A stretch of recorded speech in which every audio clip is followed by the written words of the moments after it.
Alright guys, MrBeast's new show is a disaster. Allegedly. Jimmy Donaldson, aka the Feastables guy, recently partnered with Amazon Prime to produce a new reality TV show called The Beast Games. And like everything else this guy does, it's larger than life. The show is set to feature 1,000 contestants competing for a prize of $5 million, the largest in game show history. This is all very exciting on paper for MrBeast, but in case you haven't been paying attention recently, Jimmy's has been having a pretty rough go of it lately. I was away on vacation while the Ava Chris Tyson scandal was breaking, which coincidentally is why I've gone from toasted white bread to a solid pumpernickel, so I didn't get to put a video out about it. But in short, MrBeast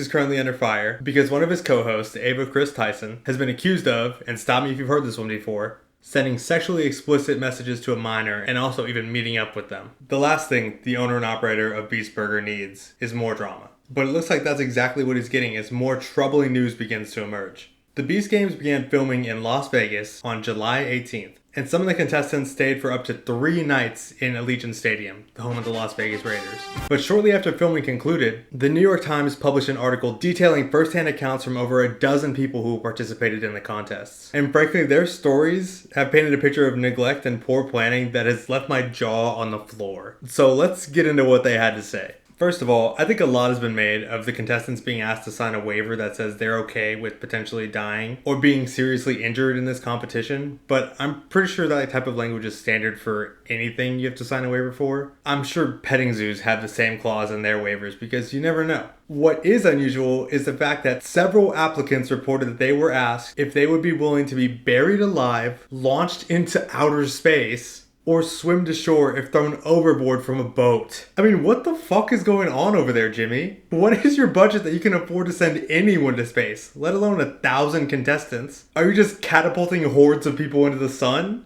Fortunately, or unfortunately, the actual problems with this production are much less fantastical than that. Disappointment began right away for the contestants when they were told that they would not be one of 1,000 competitors, but instead one of 2,000 competitors. Many of the contestants say they were explicitly told that there would be 1,000 competitors. And that's how the show has been advertised on Amazon Prime. MrBeast broke the news to the contestants in a video where he kind of just throws the line away, saying, obviously there's 2,000 contestants. I don't remember if I said that publicly or not, but there is. I would be pretty pissed off if my chances of winning got cut in half before the competition even started. But MrBeast's camp says the plan was always to start with 2,000 competitors and whittle the group down to 1,000 for the show. The problem with them saying that they always plan on having 2,000 people there is that it doesn't even seem like they were prepared to host a child's birthday party, let alone a large-scale event like this. When MrBeast first addressed the contestants after emerging from a shrine-like structure, resplendent and godlike, obviously, he was sure to emphasize that the contestants could ask the production staff for help at any time if they needed it. He also introduced some sort of resident psychologist who emphasized again that health and safety were their top priorities on the set. Now, according to contestants, that was hardly the case. This is where it gets crazy. According to a lot of reports by the contestants, when they were to ask for food or medication, the staff were unhelpful, disorganized, and some even yelled and cursed at the participants. Now, the contestants were asking for food and medicine because they weren't receiving it. Though the contestants had to turn in their watches and phones when they arrived at the stadium, many of them estimated that they were only fed 2 small meals a day. Although Jimmy's camp is again adamant that 3 meals were provided. What's on the menu? Beast burgers? No, of course not. One of the meals that multiple contestants described consisted of a tiny portion of cold oatmeal, a single hard-boiled egg, and a few pieces of raw vegetables. You've heard of girl dinner, but that might be like boy breakfast or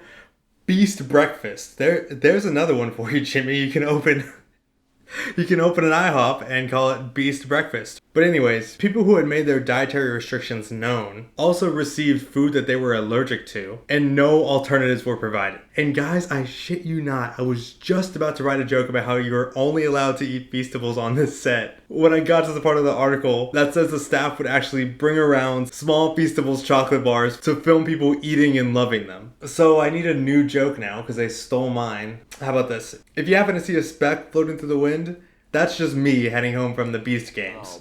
Yeah, I think that was pretty brat summer of me. Let's move on. Medication, and of all things, underwear, was even harder to come by. Multiple contestants reported that they were given their medicine hours or even days after they were supposed to have taken it. Even one contestant in particular who required insulin to I don't know, live. You know, in that case, it's actually a good thing that they weren't feeding the contestants because this one's blood sugar could have gotten out of control if they had. Actually, when you think about it, go ahead and chalk that one up to another life saved by MrBeast. Another contestant reportedly had to beg for food to take with her medication because the production staff didn't believe that she actually needed to take her medication with food. After asking repeatedly, she was given half a banana. Along with their medications, contestants were asked to provide a Ziploc bag with 5 days worth of underwear. And again, they had to wait hours or even days before they received the clean underwear they had given over to the production staff. The most egregious example of this comes from a group of menstruating women, which, by the way, I've never had a period, but I can imagine the worst place in the world to get yours would be while you're shooting a MrBeast video. These women, I guess, asked the production staff to, I don't know, get them their clean underwear more quickly than they would have because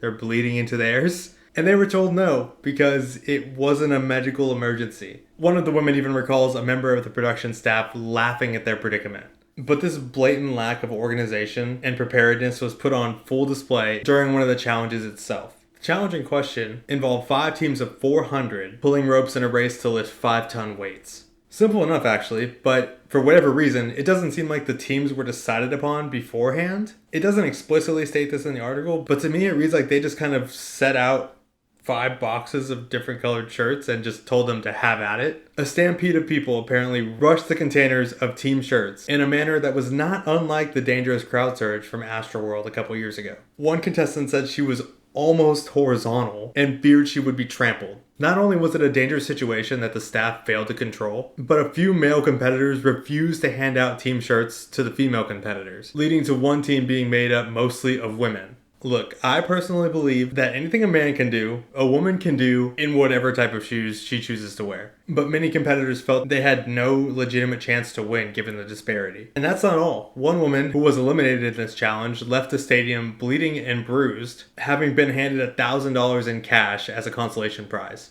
As she left the set, they took the cash back from her and said she would receive her payment later, which she had not yet received as of August 2nd. Other contestants also left the shoot with injury, some on stretchers, and there were multiple hospitalizations. Many reported others vomiting and appearing to pass out. A spokesperson for MrBeast said the shoot was unfortunately complicated by the crowd strike incident, extreme weather, and other unexpected logistical and communications issues. But MrBeast has no one to blame but himself, given that in his endless quest to seem like a down-to-earth and normal guy, he made it clear that he had fought for and won full creative control over the show. So, from the poor planning of this event to the lack of supervision on one of his team members, it's clear that MrBeast has a management and logistics problem here. I feel like a lot of these problems were preventable, especially for someone who shoves hundreds of people in boxes all the time. I can fix the mosh pit problem right now. Pick teams ahead of time.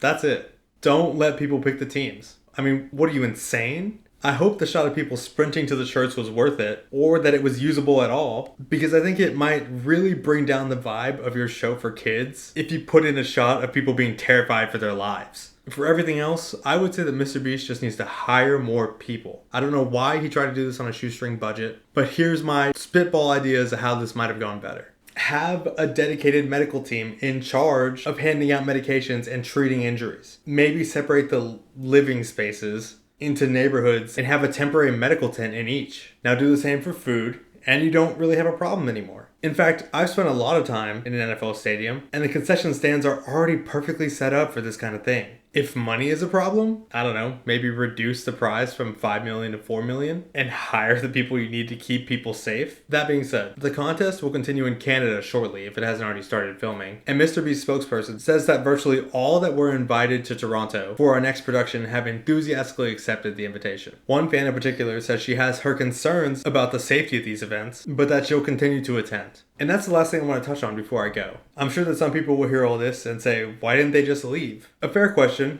given that they were free to go at any time, but I don't think it's quite that simple. Even before these people got to Allegiant Stadium, they signed waivers stating they were willing to die for the chance to compete in the event and potentially win the prize. And I know freeing someone of legal liability for your death is not the same as being okay with dying, but the risk of death was presented to them and it didn't stop them. And I think the reason that people are doing this is twofold. First one is, many of the contestants have likely been MrBeast fans for years. It could very well have been a dream of theirs to one day be in a MrBeast video and get the chance to meet him. That puts MrBeast in an elevated position of power here, not unlike his godlike throne that he entered from. The second is simple. $5 million is a lot of money. If you were to receive $5 million right now, at basically any age, you would be done needing money for the rest of your life, so long as you invested most of it. On top of that, MrBeast's catalog of videos are littered with people trying to pay off student loans or pay for medical procedures. And this shoot is no different. Some of these people really are desperate for this money.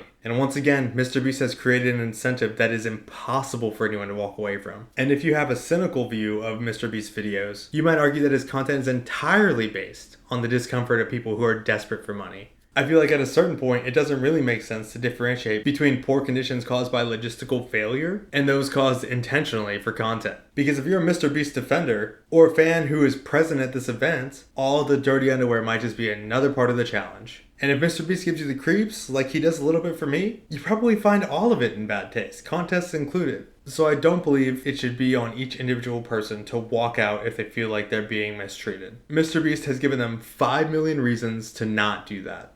There's just too much at stake. I mean, that's how we got all these people to Vegas in the first place. And because of that, it's MrBeast's responsibility to make sure that these people are taken care of, because he knows that they won't leave. Look, nothing's gonna happen to MrBeast. He'll keep making millions and probably run for president someday. This is just me asking him to do better with the responsibility that he has in his position. He's got too much money and he's been doing this for way too long to not be able to organize something like this. And if he truly is incapable, then he needs to hire someone who is. Anyways, thank you guys so much for watching this video. I've been Aaron Trevino. If you like this video, I've got more of them. I don't know which side of the screen they're on. Not that good at YouTube yet. But I'll also be making a lot more really soon. So like, subscribe, and hit the notification bell. That way you don't miss out. Comment below what your favorite Feastables bar is. And if you have trouble finding my waist, it's because I've been on that Beast Games diet. I'll see you next time.